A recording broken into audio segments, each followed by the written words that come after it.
In May 2017, during Princess Charlotte's second birthday, an event took place that left a lasting mark on Carole Middleton, the mother of Catherine, Princess of Wales. Carole had spent weeks planning a small family gathering at the Middleton home. It was meant to be a simple and joyful day in the garden, filled with balloons, homemade decorations, and the laughter of children. For Carole, this was about giving her granddaughter a normal childhood moment, away from cameras and royal duties. However, just 2 days before the party, she received a call from Camilla's office.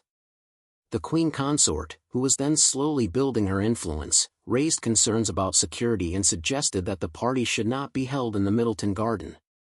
Instead, she recommended it be moved to a royal residence for safety reasons. On the surface, this may have sounded like a logical decision, but to Carole, it felt like her role as a grandmother was being diminished. The family was forced to move the celebration to Clarence House, where the simple birthday transformed into a formal event filled with royal protocol. Little Charlotte, confused and overwhelmed, sat quietly on a gold chair instead of running freely in her grandmother's backyard. Watching this unfold, Carole felt a deep sense of sadness. What should have been a day of family joy became an example of control and restrictions. That incident planted the first seeds of frustration in Carole's heart, making her realize that her granddaughter's life would always be overshadowed by royal interference, and that her own role in the children's lives was being limited step by step.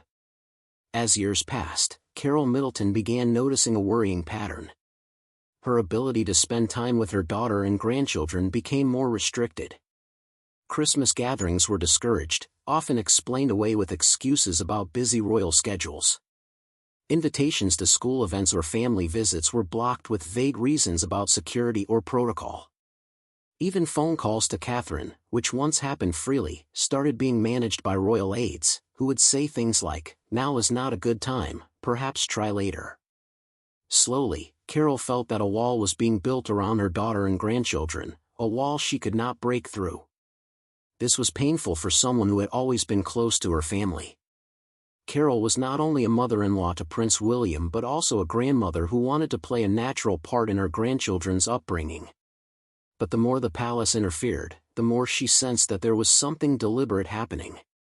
Carole realized this was not just about random restrictions.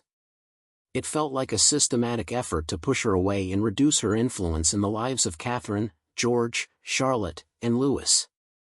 To many people, these actions might have seemed like small inconveniences, but for a grandmother and mother, they were heartbreaking signs of exclusion. Despite her growing frustration, Carole Middleton did not react publicly. She stayed calm, composed, and dignified in front of the world. However, behind the scenes, she began keeping careful records of what was happening. Her background as a successful businesswoman had taught her the importance of noting patterns and details. What started as personal notes, missed visits, canceled events, unusual phone restrictions, slowly grew into a larger collection of evidence. Over time, through her wide social and business networks, Carole started receiving more information. It wasn't gossip or rumors, but concrete details about financial decisions, property deals, and hidden structures behind the royal family's wealth. The more she uncovered, the more disturbing the picture became. She discovered shell companies registered in Switzerland that appeared to exist only to hide money trails. Charitable donations that should have gone to public causes seemed to be redirected back into personal accounts through a web of organizations. There were also property transactions that looked questionable, resembling money laundering to anyone with financial knowledge. Most shocking of all, she noticed that the Middleton family's own business, Party Pieces, was being quietly undermined. Longtime suppliers suddenly cut ties, citing new policies. Later, Carole learned that representatives connected to Camilla's circle had advised these suppliers against working with the Middletons. To Carole, this was not only interference but also a direct attack on her livelihood and independence. The turning point came in January 2025, when Carole learned about a trust fund set aside for Prince George, Princess Charlotte, and Prince Louis. This fund was meant to secure their education and future financial stability. At first, it seemed like a generous arrangement, ensuring the children would always be supported. But when Carole looked deeper into the documents, she found shocking clauses. The trust gave Queen Camilla unusual control over how and when the money could be used. Even more alarming, there was a condition that could exclude the children from receiving their inheritance if their parents, Prince William and Catherine, were ever seen as acting against the interests of the crown. For Carole, this was beyond unacceptable. It wasn't just about money, it was about control and manipulation. The idea that her grandchildren's financial future could be held hostage to force their parents into compliance felt cruel and dangerous. This discovery convinced Carole that silence was no longer an option. As a mother and grandmother, she felt she had a duty to protect her family. With years of collected evidence and growing determination, she prepared for a confrontation that would shake the royal household to its core. As time went on, Carole Middleton's worries proved justified. What happened at the birthday was not an isolated event but the beginning of a troubling pattern. Invitations to family Christmas gatherings were quietly declined, with the explanation that royal commitments took priority. School events, which most grandparents attend with pride, were suddenly deemed inappropriate for her to join. Even phone calls to her daughter became filtered through palace staff, who would politely suggest she call at another time or claim Catherine was too busy. Slowly, Carole began to feel like an outsider looking in on her own daughter's life. For someone who had always been deeply close to her children, this slow erosion of contact was heartbreaking. She suspected that these actions were deliberate, designed to weaken her influence and cut her off from her grandchildren. What hurt even more was watching Catherine's growing isolation. The young princess often seemed tired, pressured, and burdened by her royal role. To Carole, it was clear her daughter was being pulled away not just from her family, but from the stability and love she had always known. The realization that her grandchildren were growing up under constant control, with little space for natural family life, fueled Carole's quiet determination. This was not only about her being excluded, it was about her daughter and grandchildren being deprived of the warmth and normalcy every family deserves. Carole Middleton had built a multi-million-pound company, Party Pieces, from the ground up. She knew the value of patience, planning, and keeping records. While she stayed silent publicly, behind the scenes she began carefully documenting every unusual event, missed visits, canceled plans, phone restrictions, and strained relationships. At first, it was simply a way to keep track of her growing frustrations, but over time, it became a much larger project. Through her business and social networks, Carole started receiving information about royal finances, property dealings, and charitable funds. These weren't whispers of gossip, they were hard facts that painted a disturbing picture. She discovered shell companies in Switzerland, charitable donations being redirected into questionable accounts, and property transactions that looked suspicious to any business-minded person. Most worrying, she noticed that her own business suddenly faced strange obstacles. Longtime suppliers ended contracts, citing new restrictions that seemed to appear from nowhere. Later, she learned that people connected to Camilla's office had quietly pressured these suppliers, hinting it was better not to work with the Middletons. To Carole, this was no coincidence. It was a direct attempt to weaken her family financially and socially.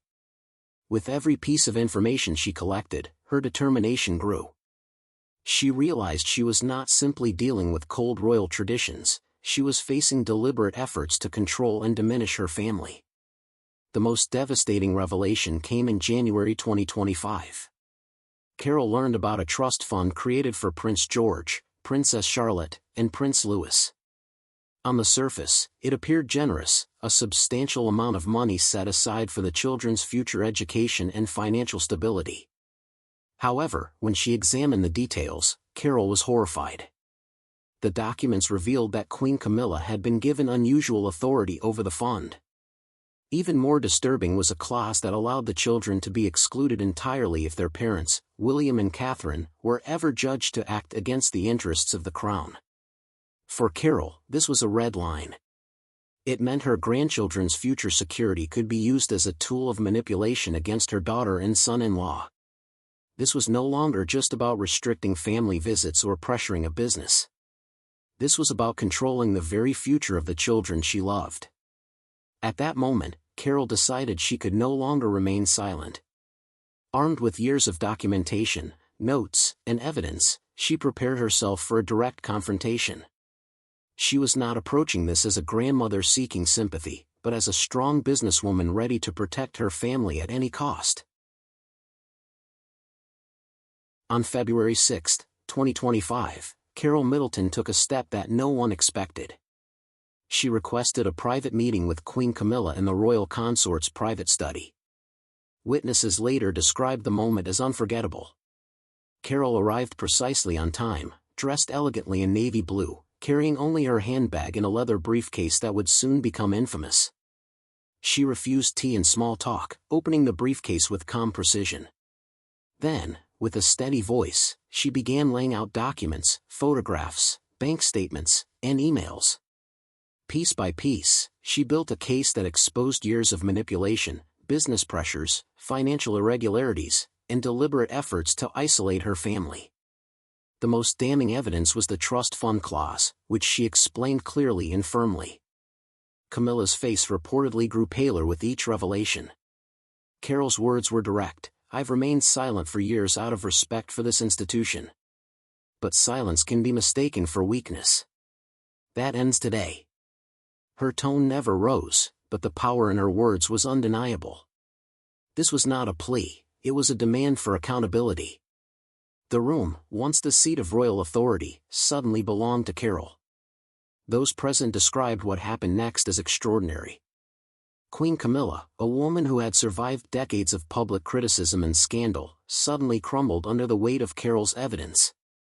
At first, she tried to maintain composure, beginning sentences like "I never meant," before stopping. Then the tears came. What started as a quiet trickle became uncontrollable sobbing. For nearly 20 minutes, the Queen Consort sat in tears while Carole remained composed, occasionally sliding another piece of evidence across the desk. The power dynamic had completely reversed. Carole was not only protecting her family, she was showing that even the most powerful figures could be held accountable. Before leaving, she gave Camilla a clear choice: either the harassment and interference would stop immediately and permanently, or the documents would be delivered to journalists, regulators, and investigators. Carole made it clear she was not trying to destroy the monarchy but to protect her family's dignity and future. With that, she packed her briefcase and left the room with quiet strength, leaving Camilla shattered and the palace in chaos.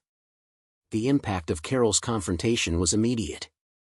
Within hours, the palace entered crisis mode. Emergency meetings were called, lawyers were consulted, and strategies for damage control were drawn up. Officially, the palace later explained Camilla's sudden absence from public events as due to a minor illness. But insiders knew the truth: Camilla was suffering a breakdown after being exposed. King Charles faced an impossible situation. His wife had been caught engaging in actions that looked like intimidation and financial manipulation, and the evidence was undeniable. Prince William, when shown the documents, was said to be filled with controlled rage and deep disappointment. For years, he had watched Catherine struggle with isolation and stress, but now he understood the full extent of the manipulation. Catherine herself finally realized why so many family moments had slipped away, replaced by excuses and protocols. The truth was painful, but it also gave her clarity. For the first time, she saw that her instincts had been right: the distance from her family had not been natural, it had been orchestrated. In the weeks that followed, the palace's atmosphere changed dramatically. With Camilla sidelined by her emotional collapse,